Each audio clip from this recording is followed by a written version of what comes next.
शहर में पैसा बहुत है, इसीलिए जिंदगी और मौत का भी एक बाजार बन गया है। किसी को मारना है तो सुपारी लेने और देने का एक नया धंधा अस्तित्व में आया है। अंडरवर्ल्ड से शुरू हुआ ये सुपारी का खेल अब आम हो गया है। पैसा फेंको और किसी की भी जान ले लो, ये खेल बन गया है शहरों का। और इस खेल का एक और शख्स शिकार बनने वाला था।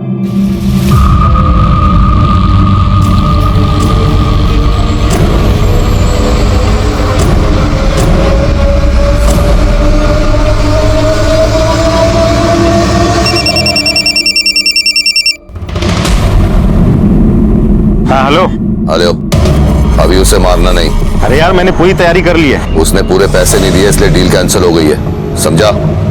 कभी कभी किस्मत सही हो तो इंसान मौत के मुंह से भी बच के निकल जाता है, लेकिन जब बदकिस्मती शुरू होती है तो अरे गजब,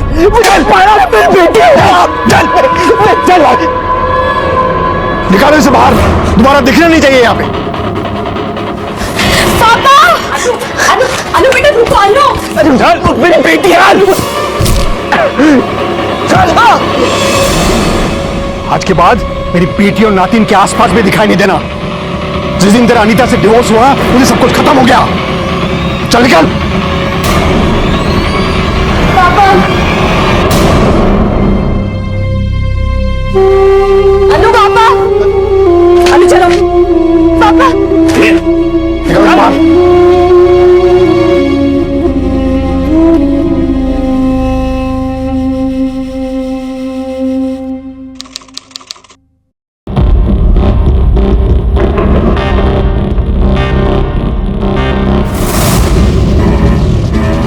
भाई साहब क्या बदतमीजी है? बहुत चर्बी चढ़ी तुझे। अरे मैंने क्या किया? शराब बनता क्या? और पेपर पे साइन लीजिए ना तो यही मार मार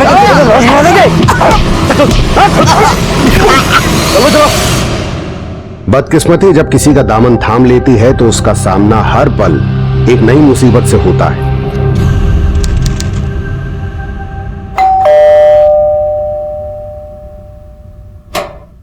दिनेश घर पर है? हाँ? दिनेश, लेकिन आप लोग क्या किया दिनेश? इसमें? हाँ? दिनेश, चल तेरे नाम से कंप्लेन है। अरे दिनेश, अरे कहाँ लेके जा रहे हो? अरे मेरे बेटे को कहाँ लेके जा रहे हो? अरे पर किया क्या इसने, ये तो बोलो।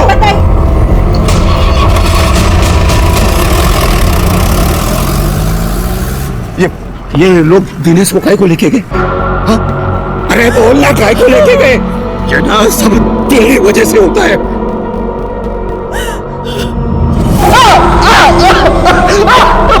कई बार हालात इस कदर परेशान करने वाले हो जाते हैं जिनके बारे में इंसान ने कभी सोचा भी नहीं होता।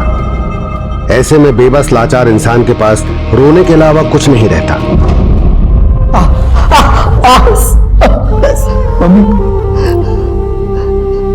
मुझ पर झूठे आरोप क्यों लगाए जा रहे हैं? मैंने किसी का क्या बिगाड़ा है? सब मेरे साथ क्यों हो रहा है? क्यों? सुना था काली रात के बाद सुबह आती है, पर हमारी काली रात तो खत्म होने का नाम ही नहीं ले रही। दिनेश को यह लगने लगा था कि उसकी बदकिस्मती शायद उसका साथ नहीं छोड़ने वाली, और ये सच भी था। दिनेश के साथ अब तक जो हुआ उससे भी कहीं ज्यादा भयानक होने वाला था।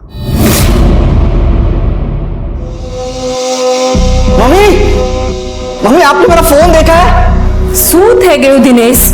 अरे यही रखा होगा, देखो तो सही से। अरे नहीं मिल रहा है ना। मैंने आपको कितनी बार कहा है मेरी चीजों को हाथ मत लगाया कीजिए। दिनेश, ऐसा तो नहीं कि कहीं बाहर छोड़कर आ गया? ऐसे कैसे? मैं यहाँ चार्जिंग के लिए लगा के गया था। हाँ दिनेश बोलो सर। हाँ, वो मेरा फोन है। हाँ मोटा भाई, मैं आ रहा हूँ वहां पे। मेरा फोन मिल गया। वो जिसे मिला है ना वो कह रहा है कि उसके पास आके वो कलेक्ट करना पड़ेगा। हाँ, जा ले। दिनेश ले, मेरा फोन अपने साथ रख ले। हाँ, कोई बात होगी तो बताना। जय श्री कृष्ण। जय श्री कृष्ण।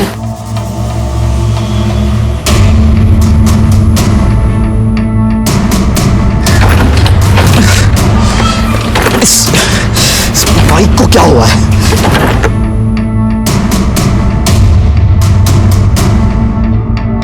एक चीज सही हो रही है, एक चीज गलत।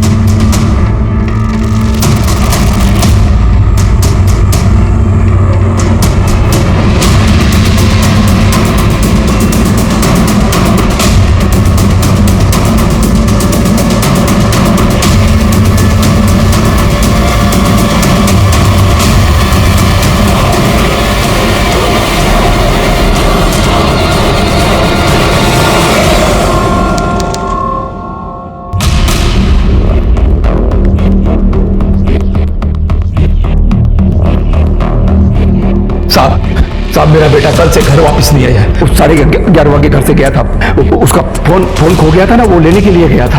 आपने आपके जान पहचान वाले रिश्तेदार उसके दोस्तों के पास पूछताछ की? हाँ, सबसे पूछताछ की। वो उनके साथ नहीं है।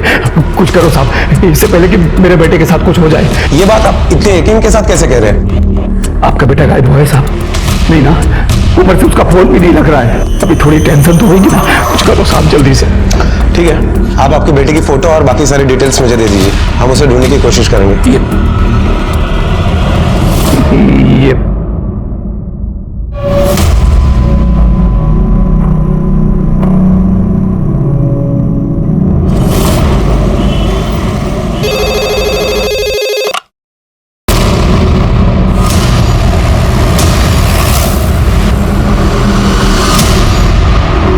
सर, मैं सुबह वो शॉर्टकट के चक्कर में यहाँ से जा रहा था तो देखा कि वहाँ पे लाश पड़ी है सर, इसलिए आपको फोन किया। इधर आगे सर।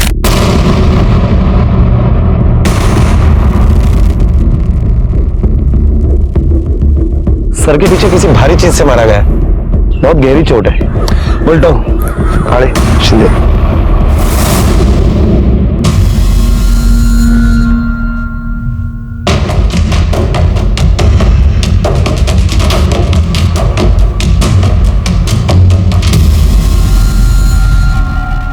सर ये तो वही है जिसके पिताजी आज सुबह पुलिस स्टेशन में इसकी मिसिंग कंप्लेंट लिखवाने आए थे। उसके गले पे भी काटा गया है, कहीं खून भी नहीं फैला हुआ। मतलब इसे कहीं मार करके कि बॉडी को यहाँ लगा डंप किया है। ये देखो, पैरों पे लकड़ी का बोरादा लगा हुआ है। मतलब इसे किसी ऐसी जगह मारा गया जहां लकड़ी का काम होता है। अंगूठियां भी निकाल ली गई। जरा पॉकेट चेक करो उसके। सर कुछ भी नहीं है, ना पैसे हैं ना मोबाइल, लगता है लूटपाट के इरादे से इसे मारा गया है। नहीं डरे, अगर लूटपाट का मामला होता तो जहां इसको लूटा वहीं मार के बॉडी छोड़ देते। इसकी बॉडी को यहाँ ला करके डंप करने की मेहनत नहीं करते वो लोग। आसपास देखो कुछ मिलता है क्या। काम करो, इसके घर वालों को इत्तला करो और एम्बुलेंस बुलवाओ।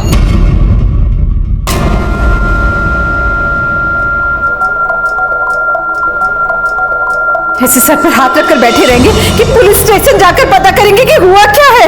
अरे रेवा देने भाई, ज्यादा प्यार का नाटक दिखाने की जरूरत नहीं है। हाँ, ये है ना, ये तेरा सगा, इसको प्यार करना। सो बात करे चू। हेलो,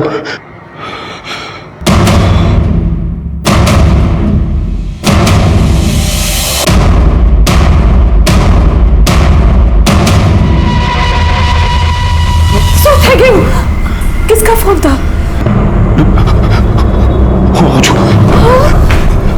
अरे किसका फोन था?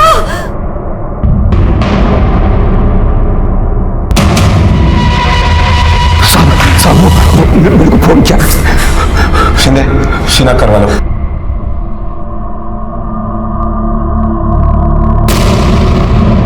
दिनेश, दिनेश, दिनेश, दिनेश,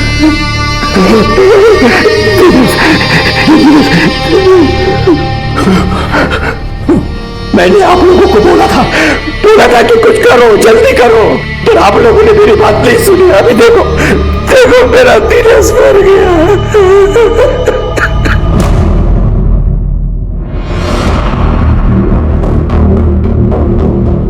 लीजिए। आपकी बातों से ऐसा लग रहा है कि आपको अंदाजा था कि दिनेश की जान खतरे में थी। किससे खतरा था उसे? सुयस साहब, सुयस नहीं मारा है मेरे बेटे को। दिनेश को सुयस नहीं मारा है साहब। ये सुयस दिनेश का भाई जरूर है, पर ये मेरा बेटा नहीं है। मेरा बेटा नहीं है वो। क्या सुयश दिनेश का भाई है लेकिन आपका बेटा नहीं है? मेरी बीवी साहब चरित्रहीन है, ये सुयस किसी और का। कैसे बताऊं साहब, अभी मेरे पास कोई सबूत नहीं है ना इसका। आपके पास सबूत नहीं है, फिर आपको कैसे पता? साहब सारी जिंदगी ना अकाउंटेंसी की, ये घर का हिसाब किताब भी ना मेरे को तभी समझ में आ गया था जब मेरे रिटायरमेंट के 4 महीने के बाद ही ना उसने अपना गंदा खून दिखाना शुरू कर दिया था।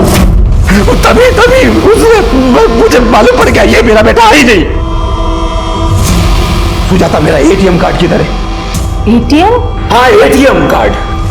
पता नहीं मुझे। क्यों चाहिए एटीएम?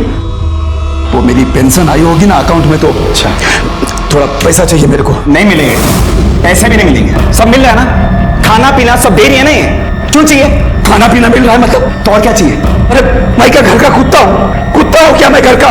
सारी जिंदगी मेहनत की पैसा कमाया, अभी रिटायर हो गया तो इसका मतलब ये नहीं। तू बोल सूझा इच्छा का हाथ में हाथ बोलना नहीं मिलेगा। अरे मैं तभी समझ गया ये मेरा खून है ही नहीं। लेकिन आप दिनेश के मर्डर का आरोप सुरेश के ऊपर ही क्यों लगा रहे हो? क्योंकि वो मेरे बेटे दिनेश से चलता था, बहुत जलता था, क्योंकि मेरा बेटा ना दिनेश मेरी साइड लेता था, इसके लिए।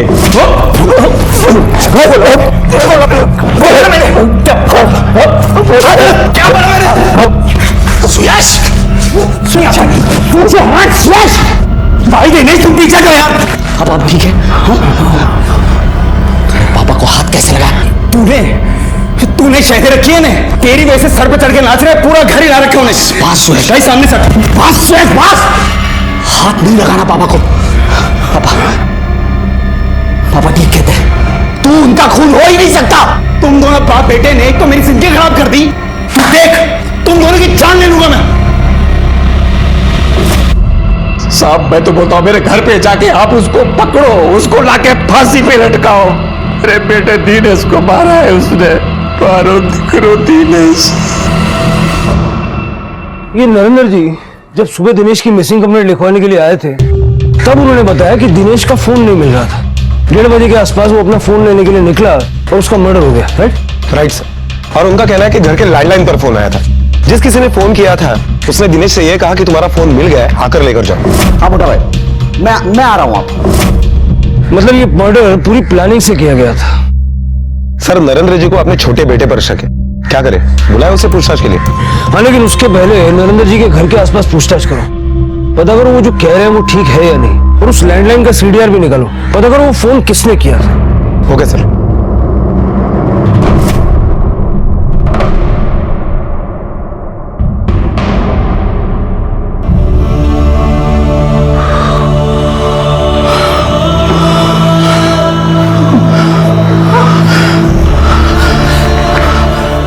कहाँ गए थे? क्या हुआ? हाँ? बोलिए कुछ। तूने मेरे बेटे को मार दिया ना, दिनेश को मारा ना, बेटे को जिंदा नहीं छोड़ो। बकवास मत करो, छोड़ो। ऐसे कैसी बात कर रहे हैं आप सुरेश से? आखिर किया क्या है उसने? अरे देख ले तेरे गंदे खून को, इसलिए मेरे दिनेश को मार डाला। मैं आगे की लाश देख के आ रहा हूँ पुलिस स्टेशन से, मार दिया इसलिए। कभी कभी सच और झूठ के बीच सिर्फ एक महीन रेखा होती है। दिनेश व्यास के पिता ने अपनी पत्नी और छोटे बेटे पर संगीन आरोप लगाया था। इस आरोप की सच्चाई जानने के लिए पुलिस ने अड़ोस पड़ोस के लोगों से पूछताछ शुरू कर दी। सुनिए जी, ये नरेंद्र व्यास और उसके परिवार के बारे में हमें कुछ बता सकते हैं आप? कैसा रिश्ता था आपस में इन लोगों का, खास करके नरेंद्र जी के साथ? साहब 25 साल से ज्यादा हो गए यहाँ रहते हुए, पर पिछले 24 साल में कभी नरेंद्र को इतना अजीब नहीं देखा जितना उसके रिटायरमेंट के बाद पिछले 1 साल में देखा है। अरे कुलकर्णी भाई, एक 50 रुपए तो दो ना। नरेंद्र भाई क्या बात है, 2-3 दिन से रोज पैसे मांग रहे हो? तुमको तो अच्छी खासी पेंशन आती है, और फिर रिटायरमेंट का पैसा भी तो मिला होगा। अरे कुलकर्णी भाई, रिटायरमेंट का पैसा जो मिला था ना, मेरी बीवी ने एफडी करके रख ली, और जिस अकाउंट में मेरा पेंशन का पैसा आता है ना, उसका एटीएम कार्ड भी ले लिया उसने। अरे पर तेरे तो दोनों बेटे अच्छा खासा कमाते हैं, बेटों से मांग लिया कर। अब देने से तो मैं एक बार मांग भी सकता हूँ, और वो सुरेश ना, वो मेरा बेटा नहीं है। वो ये देखो, ये वो जब भी देखो मेरे को मारता रहता है, जब भी मौका मिलता है मारता है मेरे को। एक 50 रुपए दे दो ना, मेरे को भूखा दवा लेनी है, मैं जल्दी आपको दूंगा। थैंक यू, मैं दूंगा आपको। और मैंने उसे पैसे दे दिए, और उन 50 रुपए की उसने शराब लेके पी ली। ये सुरेश और दिनेश, इन दोनों भाइयों के बीच में रिश्ता कैसा था? साहब सुरेश गर्म दिमाग का था और दिनेश बड़ा ही शांत। लेकिन करीब 2 महीने पहले दोनों भाइयों में बहुत झगड़ा हुआ था, नौबत मारपीट तक पहुंच गई थी। दिनेश खोया हुआ फोन लेने के लिए घर से गया था, आपको कुछ बताया था कहाँ जा रहा है या किसने उसे फोन करके बुलाया? कुछ नहीं बताया। दिनेश के पास कोई दूसरा फोन था जिससे हमें ये पता लग सके कि वो किस तरफ गया है? वो जब जा रहा था तो मैंने उसे अपना फोन दे दिया था। दिनेश, मेरा फोन रख अपने साथ। हाँ, कोई बात होगी तो बताना। वो भी कल से बंद आ रहा है। कुटर इनका नंबर लेके उस नंबर की सीडीआर निकलवाओ और लास्ट लोकेशन पता करवाओ। देखिए, मैं समझ सकता हूँ कि आप अभी कुछ बताने की हालत में नहीं है, लेकिन नरेंद्र जी का कहना है कि सुयश उनका बेटा नहीं है। दोनों भाइयों में इस बात को लेकर झगड़ा हुआ और सुयश ने उसे मार दिया। सर बात यह है, मेरे पापा हो गए हैं पागल, इसलिए ऐसी बातें कर रहे हैं। मैं 11:15 बजे ऑफिस के लिए निकल गया था। मैं वहीं था पूरी रात, देर से निकला हूं मैं ऑफिस। और संडे को? सर मेरा केबल टीवी का काम है मेरा। संडे को हम लोगों को ज्यादा काम रहता है सर, आप पूछ लो सर। अब इस उम्र में ऐसी बातें करने लगे हैं सर। मेरा तो घर से निकलना मुश्किल हो गया है। लोग अजीब अजीब नजर से देखते हैं। सर पहले ऐसा नहीं करते थे वो, अभी 1 साल से ऐसा करने लगे। सर दारू पी के उनके लीवर में इन्फेक्शन हो गया। मैं इसलिए उन्हें पैसे नहीं देता, इसलिए उनका एटीएम छीन लिया मैंने। हाँ, लेकिन तुमने उन पे हाथ उठाया। अरे सर वो मान नहीं रहे थे, मुझे करना पड़ा ऐसा। मैं मानती हूँ सुयश का तरीका गलत है, तो दिनेश उन्हें प्यार से समझाता था, बस इसीलिए सुयश उनकी आंखों में खटकने लगा। लेकिन दोनों भाइयों में झगड़ा तो हुआ था ना? सर भाई भाई में झगड़ा काम नहीं होता है सर, लेकिन मुझसे ज्यादा प्रॉब्लम उस वीना भाभी को थी। वीना भाभी मतलब दिनेश की वाइफ? सर उनकी सेकंड वाइफ। सर एक बार तो वीना भाभी के प्रेमी सतीश ने अपने लोगों से दिनेश भाई को 20 सड़क पर पिटवाया, मैंने देखा उन्हें। बहुत पेपर पर साइन नहीं किए ना तो यही मार मार के तुम अपने भाई को पिटते हुए देखते रहे, उसे बचाया नहीं? सर मैं डर गया था वहां पर। कल वीना घर पर भी आई थी दिनेश से मिलने। दिनेश, दिनेश,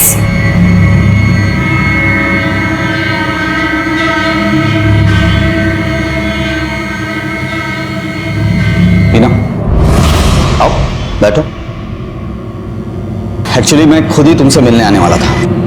पूछना चाहता था कि अपने पति को मॉलेस्टेशन के झूठे केस में फंसाकर कैसा लग रहा है। दिनेश, मुझे ना तुमसे बहस करने का कोई शौक नहीं है। सुबह सुबह तुम एक अच्छा काम कर लो, ये पेपर्स है, इस पे साइन कर दो।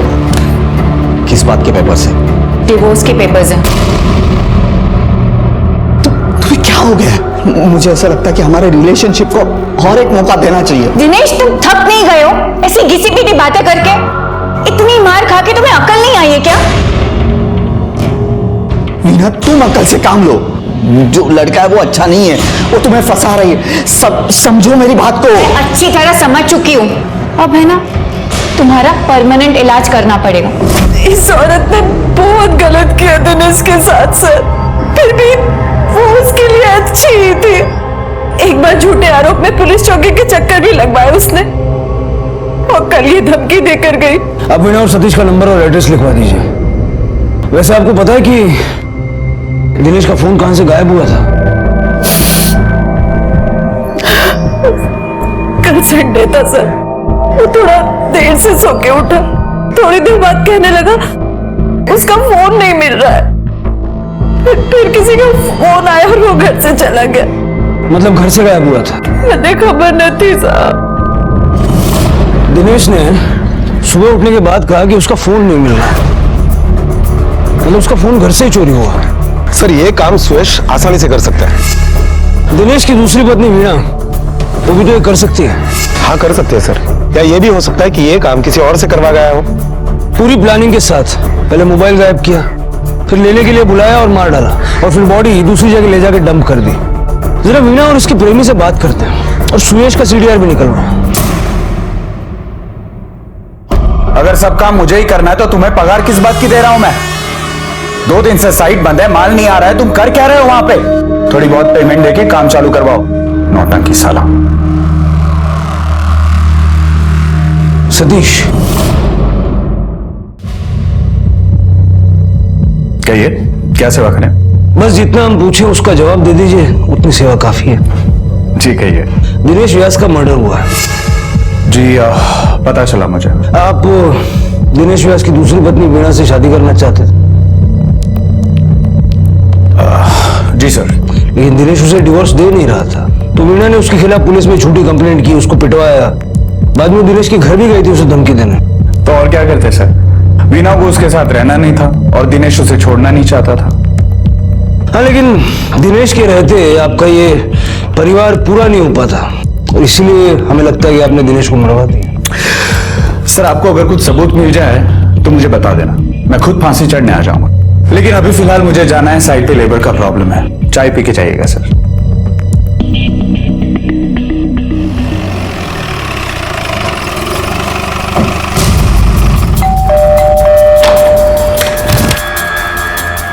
वीना व्यास जी, आपसे बात करनी है हमें। लेकिन आप प्लीज मुझे वीना बुलाइए।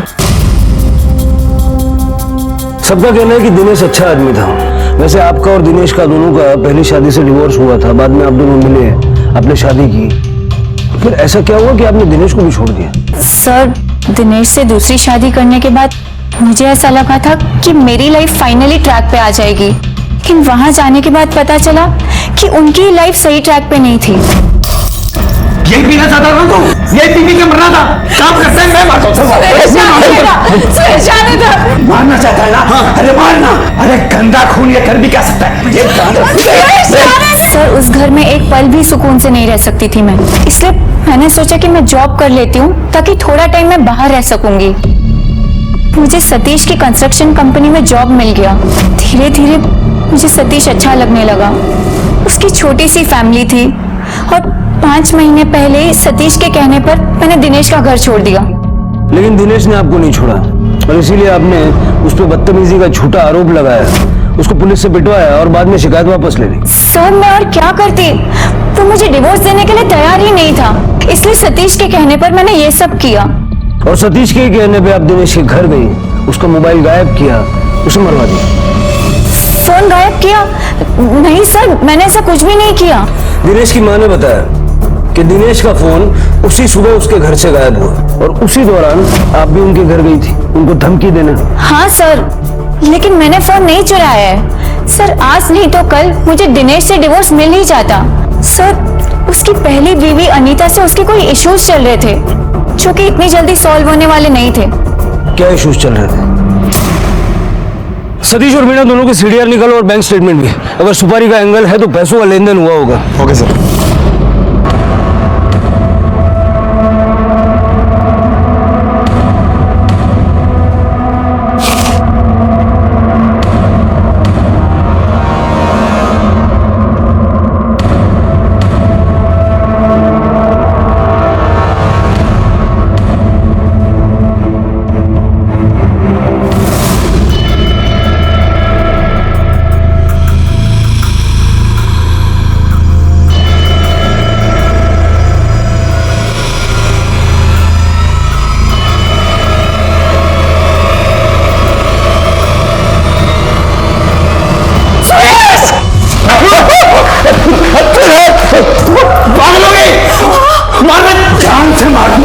तूने मेरे बेटे दिनेश की जान दी है ना, छोड़ूंगा नहीं, मार डालूंगा।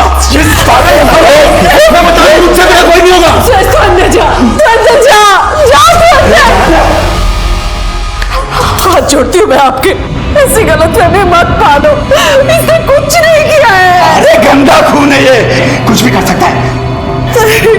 मैं कसम खा के कहती हूँ कि सुरेश भी आप ही का बेटा है। मैं मेरे बेटे की कसम खा के कहती हूँ। ऐसे ही तूने कसम खा के दिनेश की जान ले ली। दिनेश मेरा चला गया, मर गया। इसकी झूठी कसम खा। अच्छा है, तू इसकी झूठी कसम खा। ये मर जाएगा, ये चला जाएगा। अरे उसकी कसम, इसको मरने दे। सुरेश भी आप ही का बेटा है।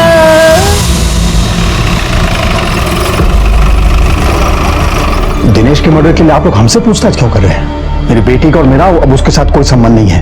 3 साल हो चुका है उनका डिवोर्स हुए। डिवोर्स पति पत्नी का होता है, माँ बाप का नहीं। अनु आपकी नातिन दिनेश की बेटी है। हाँ तो हमारी जानकारी के मुताबिक आप लोग अनु को दिनेश से मिलने नहीं देते थे। अनु चलो। पापा। हाँ अंकल, मुझे पापा से मिलना अच्छा लगता था, लेकिन मम्मी मुझे मिलने ही नहीं देती थी। चुप कर। 1000 बार कहा है, जब बड़े बात करते तो बीच में बोला नहीं करते। अंदर जा, जा अंदर। देखिए, वो दिनेश इसे बहला फुसला रहा था, इसलिए ये ऐसी बातें कर रही है। आपका डिवोर्स क्यों हुआ दिनेश के साथ? सर मुझे वो जॉइंट फैमिली में रहना पसंद नहीं था और 1000 बार कहा था मैंने दिनेश से, लेकिन उसने कहा कि वो अपने माँ बाप को नहीं छोड़ सकता, तो मैंने उसे छोड़ दिया। देखिए, आप लोग गलत जगह अपना समय बर्बाद कर रहे हैं। यहाँ आपको कुछ नहीं मिलने वाला। उठा रहे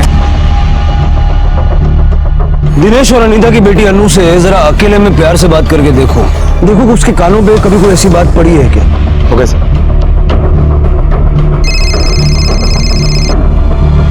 हेलो। हाँ ठीक है, हम लोग पहुंच रहे हैं।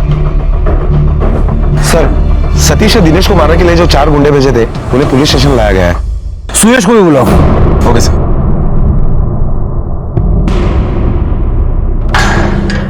सुरेश, ध्यान से देखें इन चारों को। यही थे ना जिन्होंने दिनेश के साथ मारपीट की थी? बाइक चलाने वाले 2 लोगों ने तो हेलमेट पहना हुआ था, तो इसलिए मैं पहचान नहीं सकता। लेकिन सर ये लोग थे, इन दोनों ने दिनेश भाई को मारा था। जा लेके जाओ।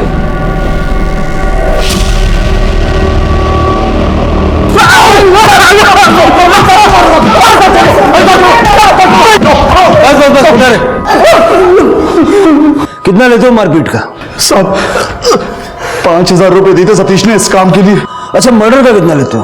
हाँ, हम लोग मर्डर की सुपारी नहीं देते साहब। नहीं साहब। क्यों, जब 5000 में मारपीट करते हो तो 50,000 में मर्डर भी कर ही दोगे? अरे नहीं साहब, नहीं किया साहब। सब किसी को नहीं मारा। किसी की बात नहीं कर रहा हूँ, दिनेश की बात कर रहा हूँ। जब तक ये सच नहीं बोलते इनको तोड़ते रहो। अरे साहब, नहीं मारा हम लोगों।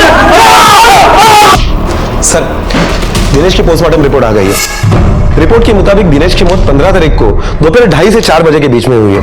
दिनेश के गले पर जो कट था, दिनेश के फूड पाइप में न्यूज़पेपर का टुकड़ा भी मिला है। दिनेश चिल्ला ना सके इसके लिए उसके मुंह में न्यूज़पेपर ठूस दिया। सर, दिनेश के बॉडी पर स्ट्रगल के निशान भी मिले हैं। मतलब साफ उठा रहे, हत्यारे एक से ज्यादा थे। सर, वो सतीश के गुंडे नहीं हो सकते, क्योंकि 15 तारीख को सतीश के गुंडे दिन भर बार में बैठ के दारू पी रहे थे। सर, दिनेश और उसके मां के कॉल रिकॉर्ड। सर, दिनेश के कॉल रिकॉर्ड के मुताबिक दिनेश का फोन उसके घर से ही चोरी हुआ था और लगभग 12 बजे उसका फोन उसके घर के आसपास ही बंद हुआ। उसके बाद 1 बजे उसका फोन मीरा रोड में ऑन हुआ और इसी फोन से दिनेश के घर के लैंडलाइन पर फोन किया गया था। दिनेश अपनी माँ का फोन लेके गया था, उसका लास्ट लोकेशन क्या है? सर, दिनेश की माँ के मोबाइल का लास्ट लोकेशन मीरा रोड के महाजनवाड़ी का है। लगभग 3:30 बजे उसका फोन भी वहां स्विच ऑफ हो गया। कुठारे, इस लोकेशन के हिसाब से वहां का सीसीटीवी फुटेज निकालो। देखो दिनेश के साथ या उसके आगे पीछे कोई और था क्या, क्योंकि इतना तो तय है कि जिसने दिनेश का मोबाइल चुराया वो इस हत्या में शामिल है।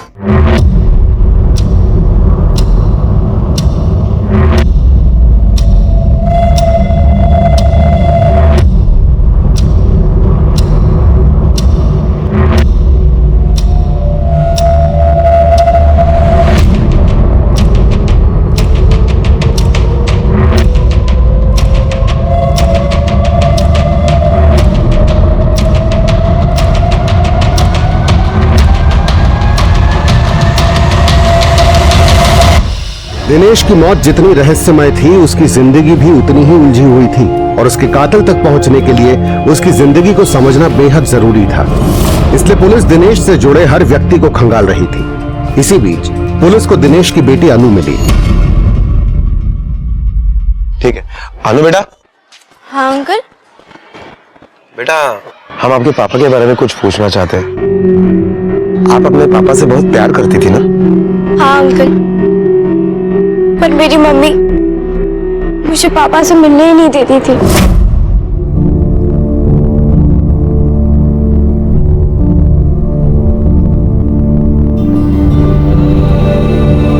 बाय। रसगुल्ला। हेलो बेटा। पापा?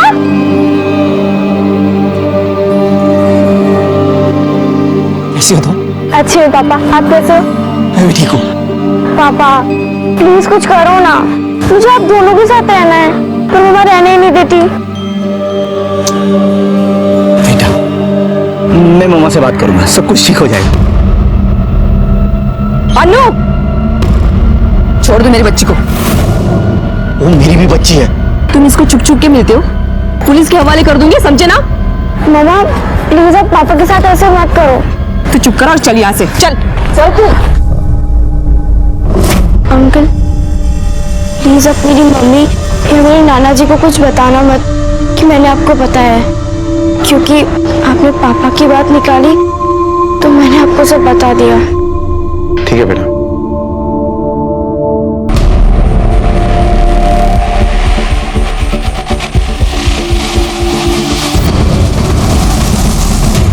भाई साहब जी, ये सीसीटीवी काम करता है? हाँ साहब, काम करता है। सर, हमने अनीता के घर के आसपास के लोगों से पूछताछ की तो पता चला है कि 6 दिन पहले ही अनीता के ड्राइवर और नौकर ने दिनेश के साथ मारपीट की थी। लेकिन अनीता और उसके फादर ने ये बात हमसे छुपाई। मुझे दोनों पहले से ही खटक रहे थे, लेकिन उनका मोटिव साफ समझ में नहीं आ रहा था। सर, मैंने अनीता की बेटी अनु से भी बात की। वो तो अपने डैडी के पास जाने की बात कर रही है। उसने यहाँ तक धमकी दी है कि जब वो बड़ी हो जाएगी तो दिनेश के पास चली जाएगी। अगर बच्ची इस तरह की बात कर रही थी तो मतलब साफ है कि अनीता और उसके पिताजी दोनों डर गए होंगे कि दिनेश किसी दिन उनसे बच्ची को छीन लेगा। सर, ये तो स्ट्रॉन्ग मोटिव बनता है। बिल्कुल। वैसे दिनेश की माँ का फोन जहाँ बंद हुआ था वहाँ की सीसीटीवी फुटेज का क्या हुआ? सर, शिंदे लेकर आ रहा है। सर, बस्ती का सीसीटीवी फुटेज 2 बजे के आसपास का फुटेज चलाओ।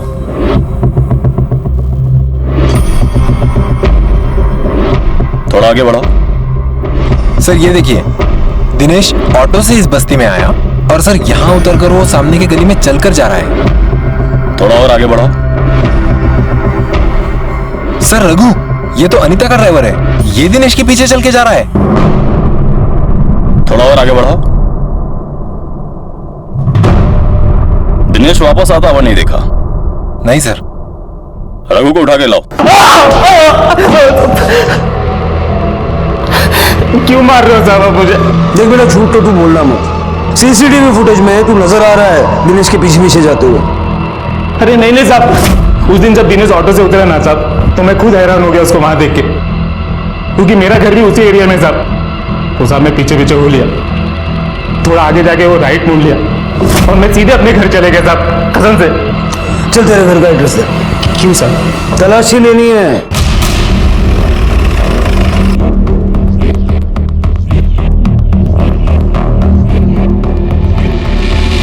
शिंदे सर, घर की अच्छी तरह से तलाशी लो। देखो कुछ सस्पिशियस मिलता है क्या, कोई ब्लड मार्क, ऐसा कुछ भी।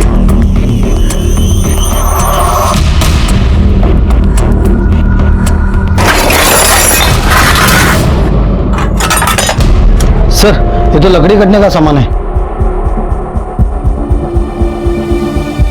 दिनेश के गले पर भी ऐसे ही रफ कट के निशान थे। शायद ऐसे औजार से उसका गला कटा गया होगा, लेकिन इस पर तो कोई खून के निशान है नहीं। शायद धो दिए होंगे। शिंदे, काम करो, ये सारे औजार फॉरेंसिक लैब भेज दो। सर, ये देखिए, इसमें बुरादा भी है। ये ऐसा ही बुरादा दिनेश के जूतों में भी मिला था। ये बुरादा भी फॉरेंसिक लैब टेस्ट के लिए भेज दो। हो सकता है कि दिनेश के जूतों में जो हमें बुरादा मिला था उसे मैच कर जाए। Okay sir. उसके घर से जो औजार और लकड़ी का बुरादा मिला है, उसकी जांच की रिपोर्ट आने के बाद पक्के सबूतों के साथ उससे कड़ी पूछताछ करेंगे। सर, मैंने दिनेश का छोटा भाई सुयश, दिनेश की पहली पत्नी अनीता, अनीता के पिता श्याम और दिनेश की दूसरी बीवी वीना और उसका लवर सतीश, इन सभी के सीडीआर और बैंक डिटेल्स मंगाए थे। सीडीआर में तो कुछ खास नहीं मिला सर। हालांकि सुयश और सतीश अपने प्रोफेशन की वजह से ऐसे लोगों को जानते होंगे जो सुपारी ले सकते हैं। इनके बैंक स्टेटमेंट में कुछ मिला? सर, सुयश के बैंक स्टेटमेंट में कोई बड़ा ट्रांजैक्शन नहीं है और अनीता के पिता श्याम एक बड़े बिजनेस पर्सन है। सतीश का कंस्ट्रक्शन का बिजनेस है, इसलिए उनके बैंक स्टेटमेंट में बड़े ट्रांजैक्शन तो है, लेकिन शक करने की कोई वजह नहीं है। लेकिन रघु के सीडीआर रिपोर्ट में एक बात सामने आई है। रघु के मोबाइल का लोकेशन 15 तारीख को 10:20 पर दिनेश के घर के आसपास का था।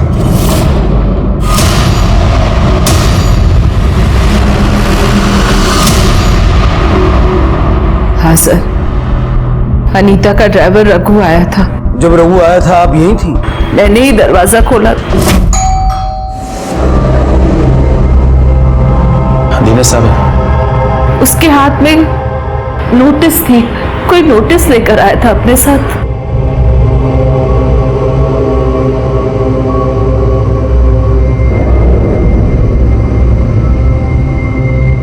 क्या है? साहब ने नोटिस भेजा है। ये ले लो और इस पेपर पे साइन कर दो। मैं ना ही किसी पेपर पे साइन करूंगा और ना ही एक्सेप्ट करूंगा। जा बता दे अपने साहब को। देख रघु, बातचीत का अभी आखिरी मौका है, अब झूठ मत बोलना। 15 तारीख को तू दिनेश के घर गया था? हाँ सब गया था। तूने उसका फोन चुराया? नहीं साहब, नहीं चुराया। मीरा रोड ले जाके फोन ऑन किया, उसके लैंडलाइन पे फोन किया, दिनेश को अपनी बस्ती में बुलाया। साहब ना मैंने मारा ना मैंने फोन चुराया, मेरी बात की यकीन कीजिए साहब। मैं ना ही किसी पेपर पे साइन करूंगा और ना ही एक्सेप्ट करूंगा। रघु सच बोलेगा तो सजा कम होगी। साहब मैं सच ही बोल रहा हूँ साहब, आप ही मेरी बात की यकीन नहीं कर रहे हो साहब। 1 2 3 4 5 6 7 8 9। क्या बकवास फोन लेके आया यार, इन सब का मिला के तो मैं 1000 रुपये भी नहीं दे पाऊंगा यार। कम से कम 5000 तो दे दे। पागल हो गया क्या तू? 5000? देख एक काम कर, जा स्मार्टफोन लेके आ नया वाला, फिर तेरे को 5000 मिल सकता। सर, रघु के घर पर लकड़ी काटने की जो आरी हमें मिली थी उसकी फॉरेंसिक रिपोर्ट आ गई है। रिपोर्ट के मुताबिक उस आरी पर ब्लड के ट्रेसेस नहीं मिले। और वो बुरादा भी दिनेश के जूते में जो बुरादा मिला उससे मैच नहीं हो रहा। कहीं ऐसा तो नहीं कि रघु सच बोल रहा है, या फिर ये इतना चालाक है कि इसने सारे सबूत इस तरह से मिटा दिए कि हमें कुछ ना मिले। दोनों बातें हो सकती है सर। एक बार उस एरिया में जाके भी देखना चाहिए जहां दिनेश के जाने की बात रघु ने कही थी।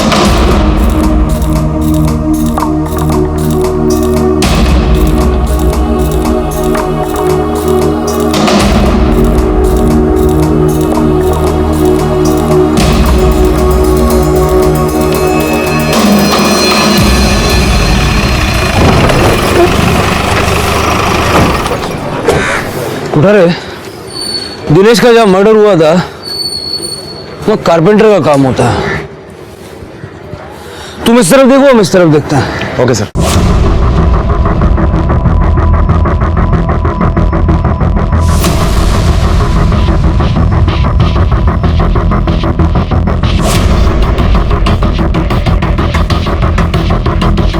सर, अंदर तो लगभग 40-45 कारपेंटर की दुकानें हैं। सिर्फ शक की बिना पर किसी दुकान की तलाशी लेना मुश्किल है।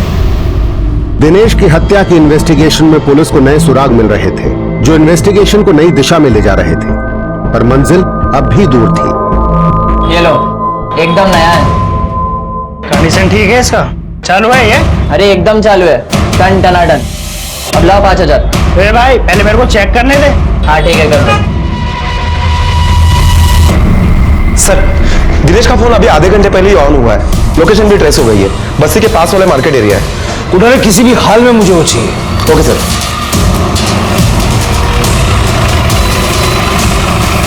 कोई भी आएगा और फोन बेचना चाहेगा और तुम बिना बिल देखे वो फोन खरीद लोगे। चोरी का फोन खरीदने का धंधा है क्या तुम्हारा? सॉरी सर, वो बेटा तुम्हारे ऊपर तो मैं अच्छे एक्शन लूंगा। ये फोन सिर्फ चोरी से नहीं, एक मर्डर केस से जुड़ा हुआ है। जो लड़का ये फोन बेच के गया, जानते हो उसे?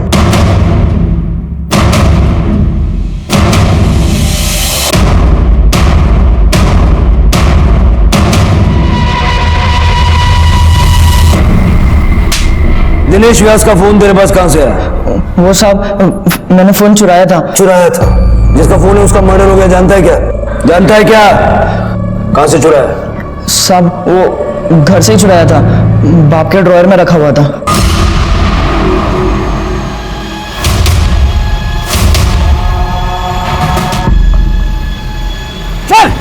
अरे साहब, आगे जाओ उसको। साहब हुआ क्या?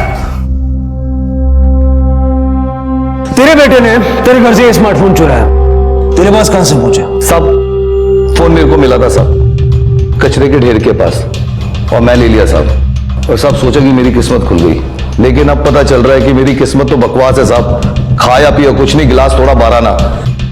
क्या खाया, क्या पिया, कितना गिलास तोड़ा, सब पता चल जाएगा जब तेरे घर की तलाशी लेंगे, समझा? अंदर डालो उसको। सर जगन कारपेंटर है, लेकिन उसके घर पर हमें ऐसा कुछ भी नहीं मिला जिस वजह से हम उस पर शक कर सके। ना ही पैसा, ना ही दिनेश की माँ का फोन। और अगर मर्डर वहां हुआ भी होगा तो जिस पे खून गिरा होगा वो बुरादा तो अब तक वहां से हट चुका होगा, मतलब ब्लड के सैंपल्स भी नहीं मिलेंगे। हाँ सर, लेकिन ये तो पक्का है कि दिनेश का मर्डर उसी बस्ती में हुआ है और बाद में उसकी लाश को दूसरी जगह ठिकाने लगाया गया। और ऐसा करने के लिए, लाश को ले जाने के लिए किसी न किसी व्हीकल का इस्तेमाल हुआ होगा, और ये काम दिन दहाड़े करना मुश्किल है तो रात को हुआ होगा। एक काम करो, 15 तारीख का वहां का रात का सीसीटीवी फुटेज चेक करो, देखो कोई ट्रक, टेम्पो, गाड़ी कुछ आया गया है क्या।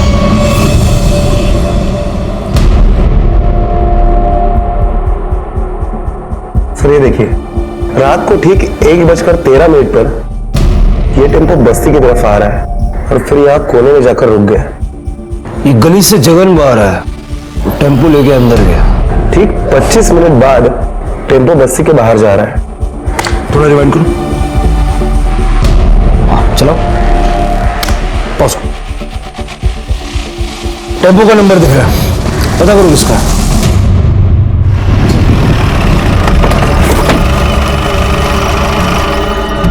सर यही है वो टेम्पो, और आरटीओ से जो एड्रेस मिला ना वो यही घर है।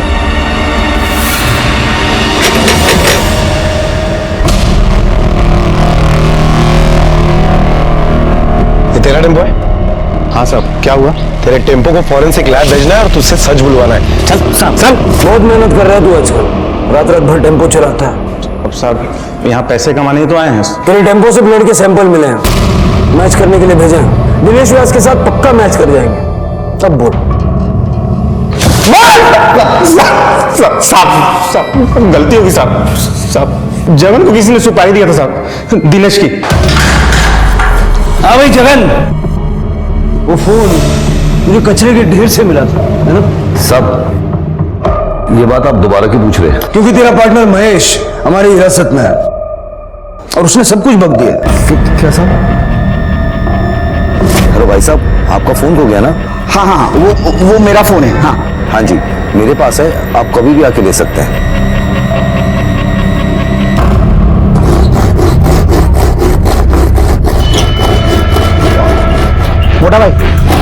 मोटा भाई दिनेश। नमस्कार नमस्कार। तो आपको मोबाइल मिला मेरा? अरे जरा फोन लेकर आना। और बताइए, रास्ते ढूंढने में कोई परेशानी तो नहीं हुई?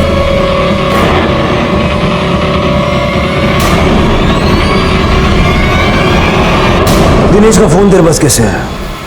और दिनेश की सुपारी किसने? नरेंद्र जी अगर सच बोलेंगे तो आपको और हमें दोनों को आसानी होगी।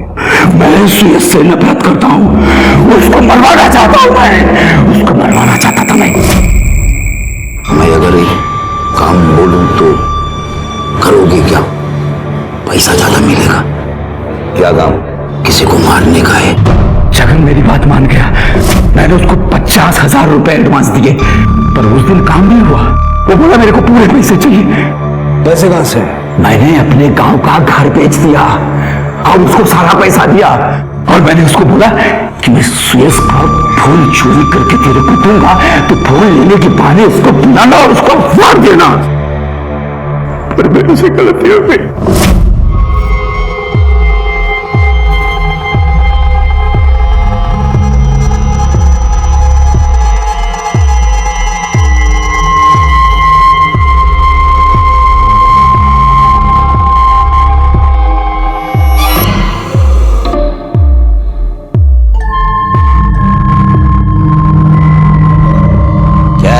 साहब ने नोटिस भेजा है। मैं ना ही किसी पेपर पे साइन करूंगा और ना ही एक्सेप्ट करूंगा।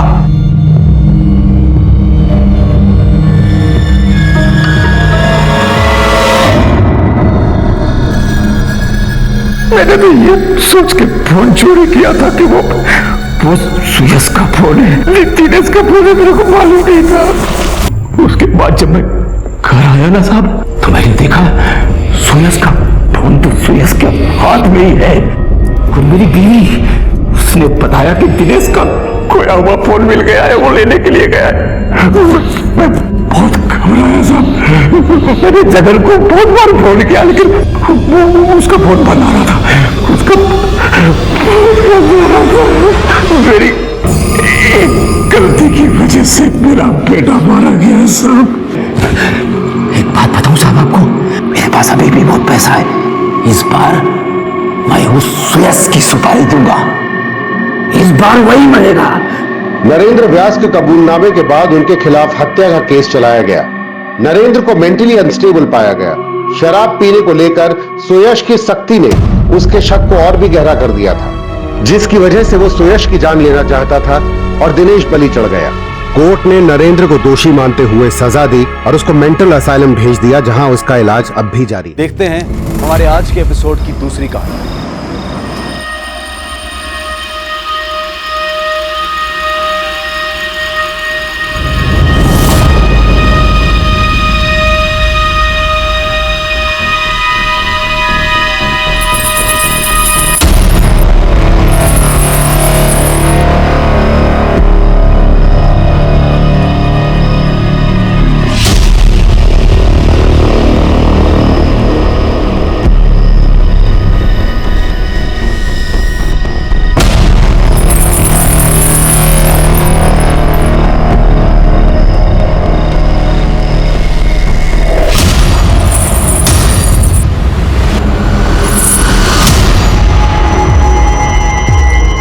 रानी, सुखी,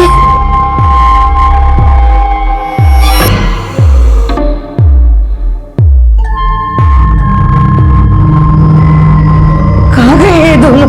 रानी, सुखी, रानी, ओ सुखी, भाभी, भाभी दरवाजा खोलो। भाभी, रानी सुखी को देखा क्या? तुम और तुम्हारी बेटी पूरा दिन तो जान खाते हो, कम से कम रात को तो चैन से सोने दो। मुझे पता नहीं आपकी बेटी कहाँ है। सुई जवा दो ने, सुओ तमे पर। भाभी, भाभी, जाओ तमे अभी। रानी,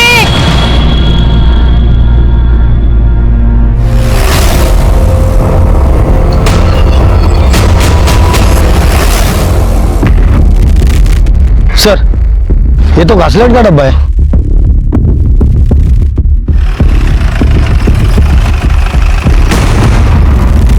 सर, काय झालं पाटील? किसकी बॉडी? जवळपास 30-35 वर्षाच्या आसपासची बाई है। ये देखिए सर, इस डिब्बे में शायद केरोसिन लाया गया था और उसी से इसे जलाया गया है। बॉडी आधी जल चुकी है। और ये देखिए सर, इस पत्थर पर खून के निशान है। शायद जलाने के पहले इस पत्थर से उसे मारा गया। कुछ मिला? मोबाइल, पर्स वगैरह? नहीं सर। ये पायल नकली है, कपड़े भी गरीबों जैसे। ये जो बस्ती है, यहाँ जाके पता करो यहाँ से कोई ऐसा मिसिंग है क्या? माझ्या कुठं जाऊ देवा रे देवा। अरे काशीबेन, हवे शू थयो? मालिक देखो ना, कल रात से रानी और सुखी दोनों भी गए हुए। अरे ये रानी का तो ना रोज रोज का नाटक हो गया है अभी। हवे देखो सुखी पण गायब छे। बोलो, अरे मड़ी जैसे बेन, शांति रखना। अरे ये देखो रघु आ गए। रघु क्या हुआ बेटा? काकी, काकी आगे दूर रोड तक देख कर आया, लेकिन दोनों कहीं पर भी नहीं है। हाँ? अरे बढ़ से काशी बहन, शांति रखना है। चाल के पीछे पुलिस को एक लाश मिली है। मुझे लगता है कि वो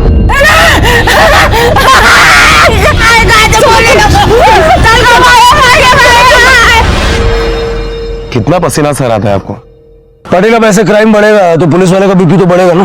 ऐसे नहीं है सर, आप बहुत तीखा खाते हो ना, इस वजह से ये पसीना आता है आपको। मैडम, कल रात से मेरी बेटी गायब है। हर जगह ढूंढा पर नहीं मिली। देखो यार, नजर है।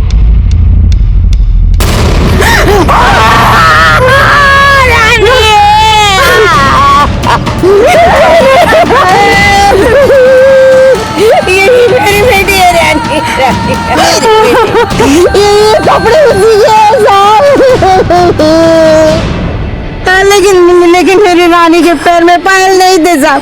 ये पायल नहीं थी। कौन सा? रानी पायल नहीं पहनती थी। और साहब उसके पैर पे तिल है। ये रानी है साहब, रानी थे। रानी है।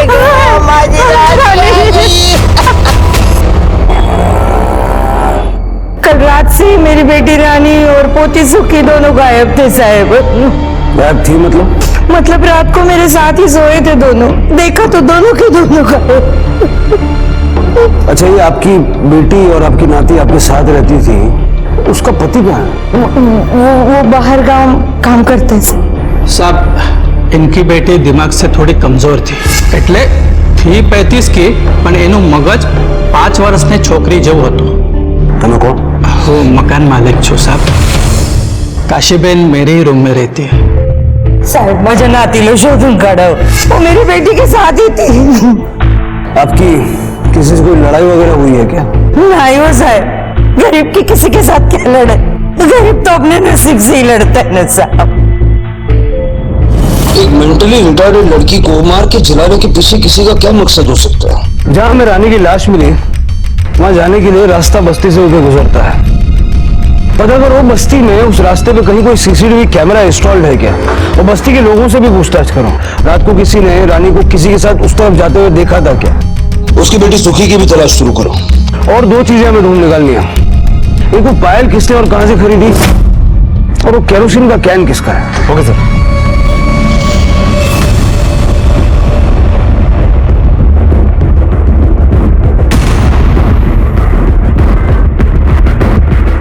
नहीं साहब, ये पायल हमारे यहाँ नहीं मिलती और आसपास की किसी भी दुकानों में नहीं मिलेगी।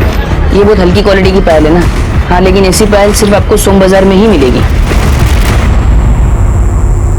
क्या साहब, बस्ती के सारे लोग केरोसिन यहीं से लेके जाते हैं। अब सबके पास ऐसे ही डब्बे होते हैं, तो फिर मैं कैसे अलग से इसकी पहचान बताऊं? और कैसे याद रहेगा कि कौन आया था और कैसे लेके गया?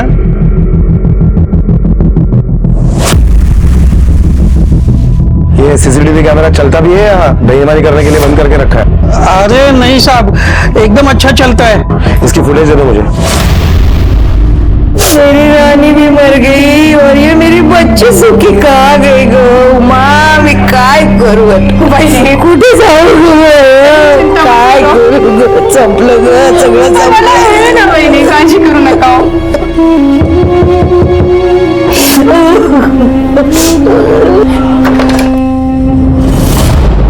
वहाँ पीछे वाली गली में सो रही थी।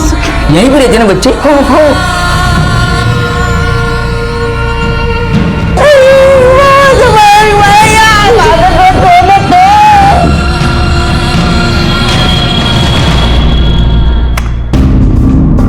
सर ये देखिए, ये रानी है और ये उसकी बेटी सुखी। ये कल की सीसीटीवी फुटेज है और इसमें साफ साफ दिखाई दे रहा है कि रानी के पैर में पायल नहीं है। पाटिल, पायल है, कभी भी पैर में आ सकती है। हो सकता है कि कल ही किसी ने रानी को पायल दी हो और उसके साथ जबरदस्ती करने की कोशिश की। जब रानी ने कोऑपरेट नहीं किया तो उसको मार दिया और आइडेंटिफिकेशन मिटाने के लिए उसको जला दिया। सर, इस पायल के बारे में मैंने इंक्वायरी की। ऐसी पायल सोम बाजार में मिलती है और कल ही सोम बाजार था, तो हो सकता है कि कल के ही सोम बाजार में ये पायल खरीदी गई हो। सर तुम्ही बोलो ना मला, वड़ा पाव मांगो ना जरा सा पैलसाठी। वड़ा पाव अभी लेके आता हूं सर। काय सर, फिर से वड़ा पाव? एक तो पहले से ही बीपी हाई है आपका। वहिनीला कळालं तर रागवतील त्या। पाटिल, केस सॉल्व करने का है कि नहीं? वड़ा पाव खाएगा तो दिमाग चलेगा। सबका दिमाग बादाम खा के चलता है और आपका दिमाग वड़ा पाव खा के चलता है। काय साहब, अपनी वहिनी को मत बताना किटकिट करती है। अरे मैडम जी, क्या बताऊं, माँ बेटी दोनों की इतनी खिटपिट होती थी। माँ थी कि बेटी को जानवरों की तरह घर में बंद करके रखती थी और बेटी थी कि गला फाड़ फाड़ के चिल्लाकर हम सबका जीना हराम करके रखती थी। ताई देखना, आई मेरे को बंद करके चली गई है। ताई खोल देना दरवाजा। क्या रे, क्यों चिल्ला रही है? मेरे को बाहर निकाल। क्यों जाने गए तेरे को बाहर? हाँ, तेरी आई तेरे को बंद करके गई है ना, मैं तेरे को बाहर नहीं निकाल सकती। अरे तेरी आई आएगी तो मेरे को गालियां देगी। नहीं तू बैठ इधर। देख मेरे को बाहर जाने का। हाथ छोड़ मेरा। बाहर जाने का सर, अंदर ही बाहर जाने का है। ताई खोल देना। ताई मेरे को बाहर जाने का है। ताई, ये रानी का पति क्या काम करता है? उसके मर्द को कभी देखा नहीं मैडम। अब इस लड़की से शादी कौन करेगा? पूरे बस्ती में गंदगी फैला कर रख दी है उसने। अरे कमी नहीं, उसको तो छोड़। जिसके मन में जो है ना वो उसके साथ करता था। नमस्कार, घ्या वड़ा पाव घ्या। राटे सर, तुम्हाला अजून पता चला सोम बाजार में वो पायल किसने बेची थी? नहीं सर, सोम बाजार में जो लोग दुकानें लगाते हैं, ठेले लगाते हैं, वो काफी दूर से आते हैं। अब तो अगले सोमवार ही पता चलेगा कि वो पायल किसने बेची थी। सर रानी से उस बस्ती में बहुत सारे लोग नाराज थे। अजीब लोग हैं सर, रानी के कैरेक्टर पर ही उंगली उठा रहे थे। आते जाते लड़के उसे तंग करते थे। शायद इसी वजह से, इसी गुस्से में बस्ती में से किसी ने उसे मार दिया हो।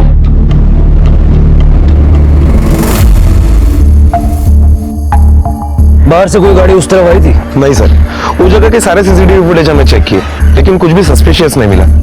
उस रात वहां से कोई गाड़ी नहीं गुजरी थी। सर, ये रानी दिमागी तौर पर बहुत ही बीमार थी। यहाँ तक कि उसकी माँ भी घर से बाहर जाते समय उसे घर में ही बंद करके रखती थी। सर, काशी का फोन आया था, तिची नाक परत आली है। सर, ये रही फॉरेंसिक और postmortem report. Sir, postmortem report के मुताबिक रानी के सर पर पत्थर से मारा गया और जब उसे जलाया गया वो मरी नहीं थी, बेहोश थी। सर, ताज्जुब की बात तो यह है कि वो उस वक्त प्रेग्नेंट थी और जो घासलेट का डब्बा हमें वहां पर मिला उस पर भी किसी के फिंगरप्रिंट्स के निशान नहीं मिले। बस्ती अनपढ़ों की है लेकिन मारने वाला शातिर है, इसलिए फिंगरप्रिंट्स मिटा दिए। फिर उन कचरा चुनने वालों ने साफ कर दिया होगा। एक काम करो, रानी के फिल्टर्स को डीएनए टेस्ट के लिए प्रिजर्व करो। हो सकता है जिसका ये बच्चा हो उसी ने रानी की हत्या की हो।